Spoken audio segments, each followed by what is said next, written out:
Assalomu alaykum obunachilar, yaxshimisizlar? Sog'liqli, yaxshimi? Biza bugun yana ishdamiz, pagodaga e'tibor beramiz. Bizlar sovuq bo'lmasa bo'ldi, qor yomg'irning gapi yo'q. Ko'rib turganlaringizdek, qor yog'ib turtazam bilan. Xo'p, biza yana bugun ishdamiz. Akşam mangalni dimoxodlarini chiqarib, bir 4 qatorni uspida to'lmay qoldik, yomg'ir yog'di.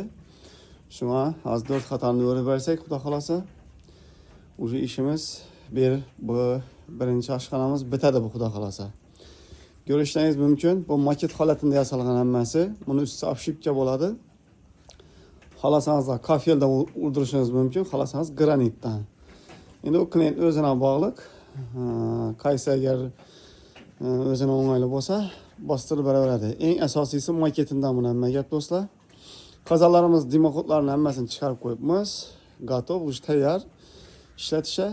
Mangalimiz ham уже почти tayyor hisobi. İçine birini agnipon yatib beramiz. Xudo xolasa mangalni, ya'ni cho'p qo'yib pishirib tayyorlatib beramiz do'stlar. Shuningdek xizmatlarimiz kerak bo'ladigan bo'lsa, ekrandagi nomerlarga aloqa chiqaverasizlar. WhatsApp, Telegram, Imo ochilgan shu nomerda. Musofirda bo'lsangiz ham murojaat qilavering. Xudo xolasa chiroylatib qurib berishimiz mumkin, sifatlatib. Bizning kanalimizga obuna bo'lishni unutmanglar do'stlar. Like bosishni unutmanglar. Kommentariyada fikrlaringizni qoldirib o'tinglar do'stlar. Sog' bo'lasiz, salomat bo'lasiz, hammaning ishini omad do'stlar. Omon bo'linglar. Obuna bo'lish yoddan chiqmasin do'stlar. Podpisatsiya bosib qo'yinglar.